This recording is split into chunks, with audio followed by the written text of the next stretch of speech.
There is a theory in physics that time is not a river moving in one direction. That past, present, and future exist simultaneously, layered on top of one another like pages in a book. Most of us will never experience that in any meaningful way, but some people have. Not in laboratories, not in thought experiments. In ordinary places, on ordinary days, going about ordinary lives, until suddenly the world around them shifted. The roads changed. The buildings changed. The people around them were dressed in clothing from another century. And then, just as suddenly, everything snapped back to normal. These are not ghost sightings.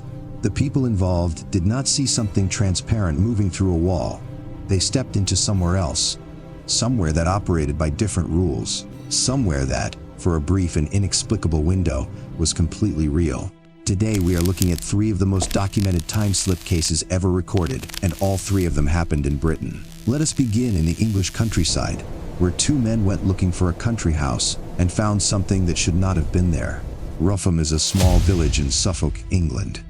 Quiet, rural, unremarkable on the surface. The kind of place that feels like it has barely changed in centuries. As it turns out, that observation may be more literal than most people realize. The Rougham incident has been reported in multiple accounts and investigated by researchers over many decades.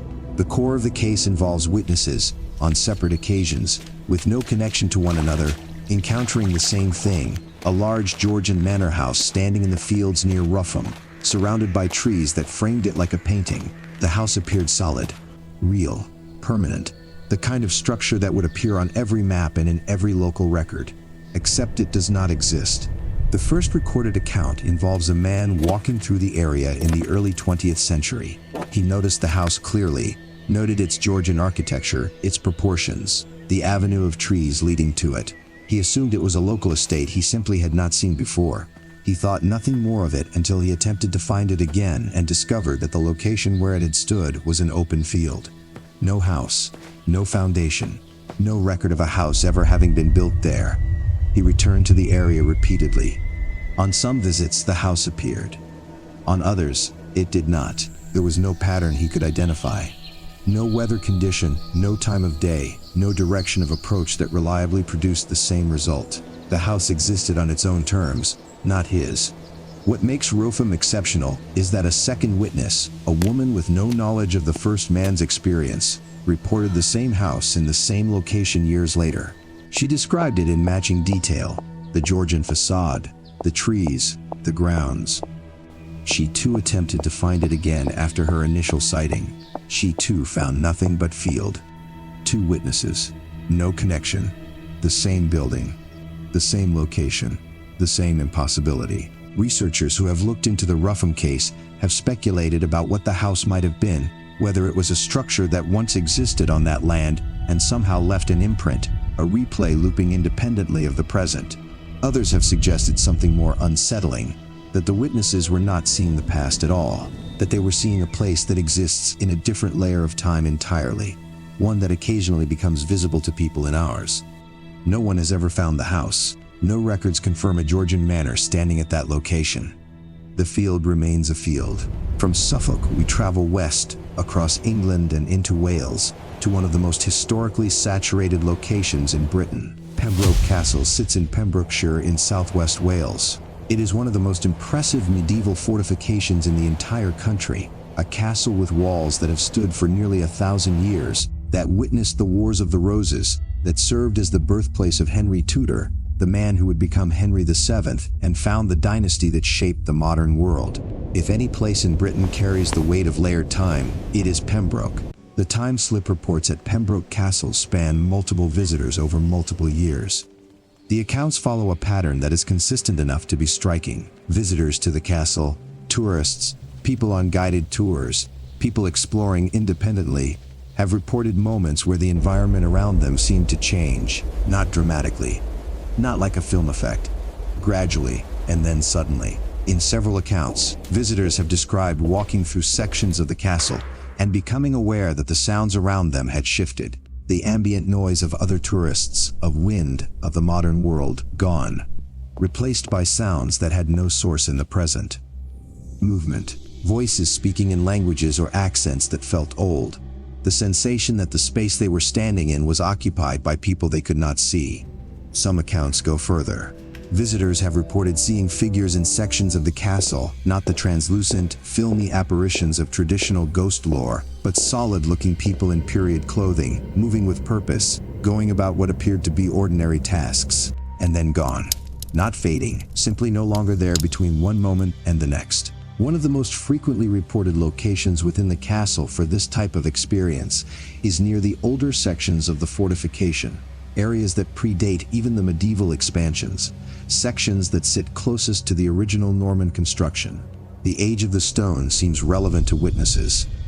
As though the older the material, the thinner the boundary. Pembroke Castle has been investigated by paranormal researchers on multiple occasions. What is consistently noted is not dramatic, singular events, but the accumulation of independent accounts describing the same types of experience in the same areas of the castle. Staff who work at the site regularly report that visitors come to them shaken, not by a ghost, but by the specific feeling that they briefly existed somewhere else. The castle still stands. It still draws visitors, and people still walk out of its older sections looking like they have seen something they do not have the language to explain. Now we come to the most extraordinary case of the three. A case from 1957 that has been investigated, written about, and debated for decades, and has never been explained. In October of 1957, two student teachers from a college in England set out on a day trip through Suffolk. Their names have been recorded in subsequent investigations of the case. They were traveling by car through the countryside when they decided to explore the village of Kersey, a picture postcard Suffolk village, unchanged in its essential character for centuries. They parked and began walking into the village, and then something changed. By their account, the village fell completely silent. Not quiet, silent. The kind of silence that has weight and texture, that you can feel pressing against you. The birds stopped. The ambient sounds of the countryside disappeared entirely. The air itself seemed to take on a different quality, flatter, stiller, with a gray cast to the light that neither man could account for given the weather conditions. The village appeared altered. The buildings were there, but looking at them, something was wrong. The details were off. Windows that should have had glass appeared to be open holes. A butcher's shop in the village had animal carcasses hanging outside in a manner consistent with medieval practice, not mid-20th century England. The colors of everything seemed muted, desaturated, as though they were looking at the world through a filter. There were no people. The two men moved through the village in this state of altered reality for what they estimated to be several minutes. Neither spoke. They later reported that speech felt difficult, not impossible, but effortful, as though the normal rules of communication did not fully apply where they were standing. Then, as suddenly as it began, it ended. Sound returned. Color returned. The village was the village again, a charming Suffolk settlement on a normal October afternoon. The two men returned to their college and reported what had happened. The case was documented. It has since been investigated by researchers, referenced in serious studies of anomalous experience, and discussed by people who study the physics of time as a theoretical possibility rather than a supernatural fantasy. What makes Kersey stand apart from other time slip accounts is the corroboration. Two witnesses experienced the same thing simultaneously. Their accounts matched in every significant detail, and neither man by any account had reason to fabricate or embellish what they described. They went looking for a pretty Suffolk village. They found it. And for a few minutes they were somewhere, or somewhen, else entirely. 3 locations. 3 experiences. 3 sets of witnesses who were not looking for anything unusual and found something they could not explain within the rules of the world they understood. Rougham, Pembroke, Kersey. What they share is not just geography, it is the texture of the experience, the silence, the shift in light, the sense of wrongness before understanding catches up to perception. The way it ends abruptly, leaving the witness standing in the present with the absolute certainty that they were, briefly, somewhere else. Physics tells us time is more complicated than it appears. That what we experience as a linear flow may be something far stranger underneath.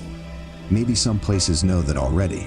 If these cases stayed with you, leave a comment below.